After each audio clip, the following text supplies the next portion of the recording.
Let me introduce you to the all-new CX-90.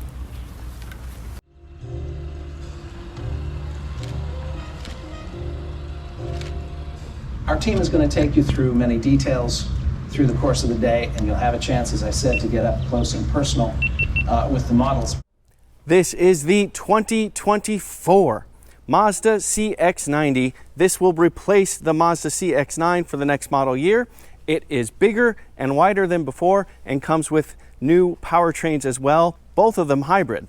Under the hood, you choose between a mild hybrid inline 6-cylinder turbocharged engine and a plug-in hybrid 4-cylinder engine. The plug-in hybrid makes 323 horsepower and the turbocharged inline 6 makes 340 horsepower, and both of them make 369 pound-feet of torque.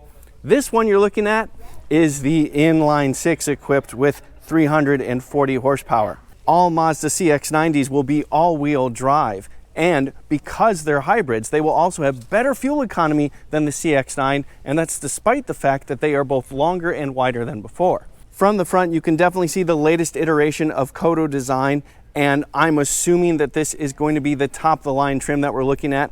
And I do quite like these chrome accents down low and around the perimeter of this grille. This grille itself has this nice like swoopy shape to it and this nice almost like open weave pattern to it.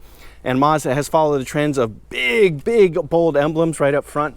It's got this really nice headlight design just kind of tucked into the front of the car in a really nice way. And this long sweeping hood for that inline 6 engine, which, by the way, is longitudinally mounted fore aft like that. For us car nerds, that's always a plus. Looking at the car in profile, you get a sense of how big it is and how like shifted towards the rear everything is. You've got a pretty steeply racked windshield right here. And again, there's another look at that long hood. Very short overhangs in the front and the rear. Now, this particular model seats 6, but some will definitely seat 7 and some may seat 8.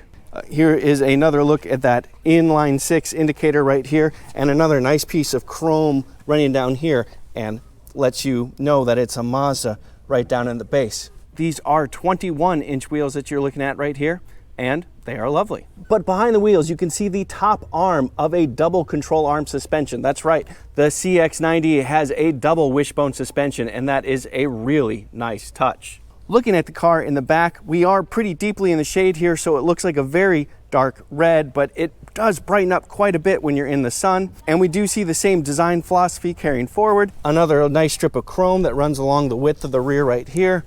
These nice taillights that come to a point towards the center.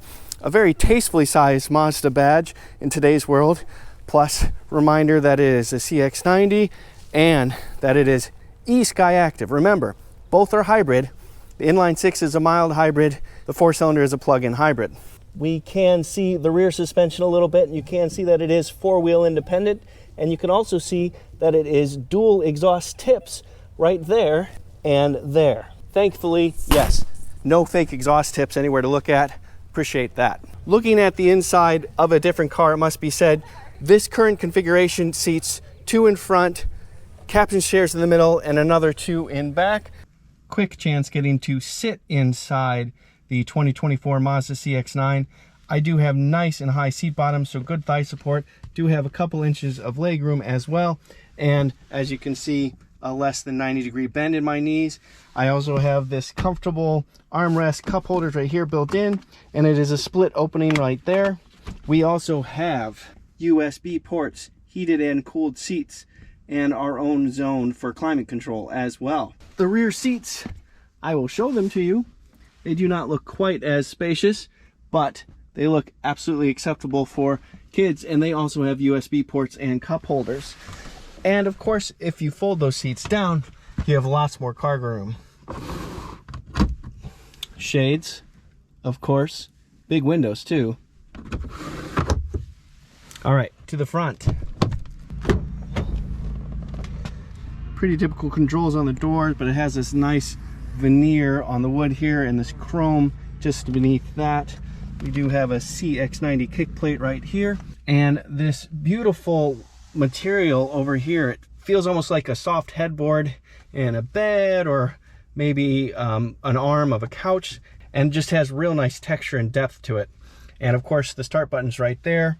We have a fully digital instrument cluster right there, and this very wide center console touchscreen right there.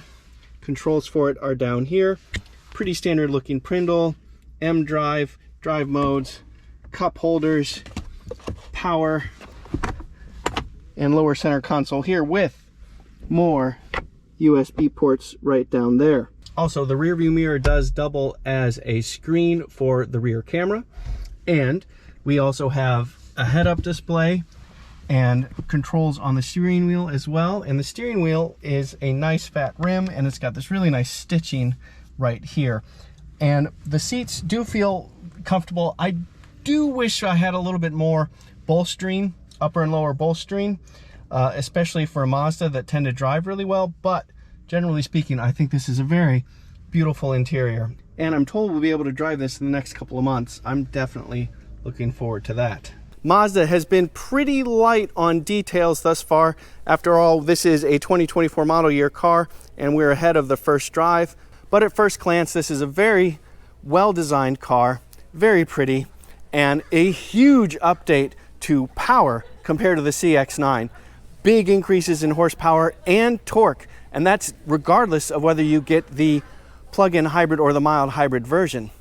By the way, that plug-in hybrid has a 17.8 kilowatt hour battery pack, so your electric only driving range is probably going to be pretty healthy.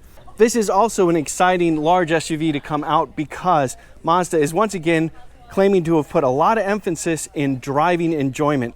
And based on some core figures, longitudinally mounted engine, double wishbone front suspension, and just their history in general, this could be one of the best driving large SUVs you can get. Very excited to learn more about it when I get the chance to drive, but very cool to see it now.